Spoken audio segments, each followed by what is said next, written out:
खुदा यीशु मसीह में आप तमाम मेरे मसीह भाई बहनों को सलाम, जय मसीह की, प्रेज़ द लॉर्ड। वेल, तो हम आ चुके हैं 2022 के एंड में और शुरुआत कर रहे हैं एक नए साल 2023 की। ये पिछला साल यानी 2022, इसमें बहुत ही उतार चढ़ाव रहे। बहुत कुछ हमने ऐसा देखा जो कि सच में अनएक्सपेक्टेड था। उम्मीद भी नहीं की थी कि दुनिया ऐसा कर सकती है। और फिर बहुत से उतार चढ़ाव हमारी पर्सनल जिंदगी में भी रहे। कई बार गिरे, कई बार उठे, और मैं उम्मीद करता हूं कि ऐसा आपके साथ भी हुआ होगा। लेकिन अब जबकि हम एक नए साल में प्रवेश कर रहे हैं, तो मेरे प्रियो, ये एक बहुत ही जरूरी मैसेज होने वाला है। मैं 5 ऐसी चीजें आपके साथ शेयर करने वाला हूं जो कि इस नए साल में 2023 में आपके बहुत काम आने वाली हैं। स्पेशली अगर आप सीरियस हैं आप अपनी आत्मिक जिंदगी को लेकर, अगर आप आत्मिक उन्नति को लेकर सीरियस हैं कि स्पिरिचुअल ग्रोथ को आप अपनी जिंदगी में देखना चाहते हैं। अगर हाँ आपकी जिंदगी ऐसी है तो प्लीज बने रहिए, इस वीडियो को एंड तक देखें और ये 5 बातें, 5 प्रिंसिपल्स जो मैं आपके साथ आज बांटने वाला हूं, शेयर करने वाला हूं, ये आपके बहुत ही काम आएंगे। तो चलिए इस वीडियो को शुरू करते हैं।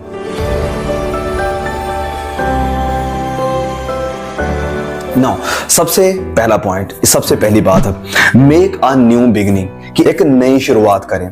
जब हम पढ़ते हैं लूका रचित सुसमाचार और उसके अध्याय 15 में, यहां पर हमें एक स्टोरी देखने को मिलती है और वो स्टोरी है एक प्रोडिगल सन की। और ये कहानी बताई गई थी प्रभु यीशु मसीह के द्वारा उड़ाऊ पुत्र की। उड़ाऊ पुत्र जिसके पास की बहुत धन दौलत पैसा होता है और उसे लेकर बेगाने देश में जाता है, सब कुछ अपना खर्च करके लुटाकर वापस घर में आ जाता है बिना किसी एक भी पैसे के।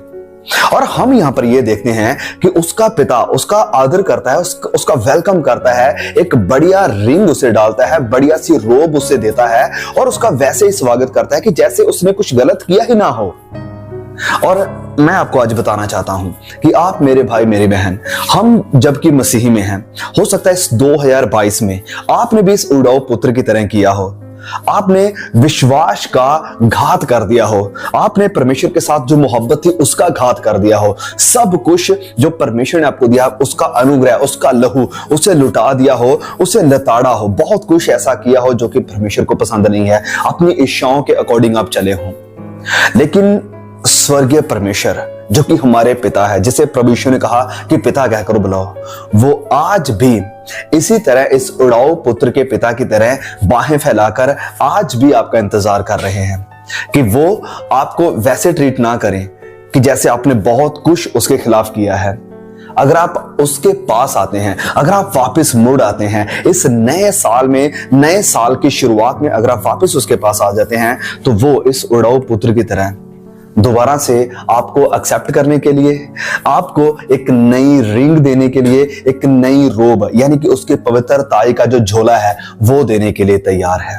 नई रिंग मतलब उसके साथ दोबारा रिश्ता शुरुआत करने के लिए वो आपको बुला रहा है। आप ये ना सोचे कि मैंने 2022 में ये किया था, वो किया था। यस, ओके, वो आपका पास्ट था, अतीत है, हो गया आपसे।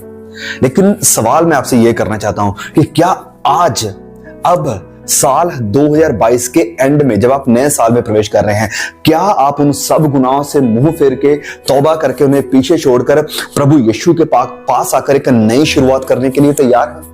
क्या आप प्रभु यीशु के साथ नए तरीके से चलने के लिए, उसके पास, उसके घर में रहने के लिए तैयार हैं?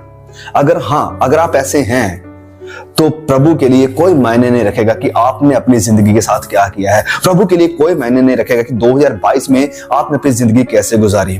वो आपको एक नई शुरुआत देने के लिए, आपको नई आइडेंटिटी देने के लिए और आपको नया अनुग्रह, प्यार, मोहब्बत देने के लिए तैयार है। सो मेरे प्रियो, आज आप फैसला करें कि आप 2023 में पिता के साथ, प्रभु यीशु के साथ, पवित्र आत्मा के साथ एक नया संबंध, एक नई शुरुआत करने के लिए तैयार हैं।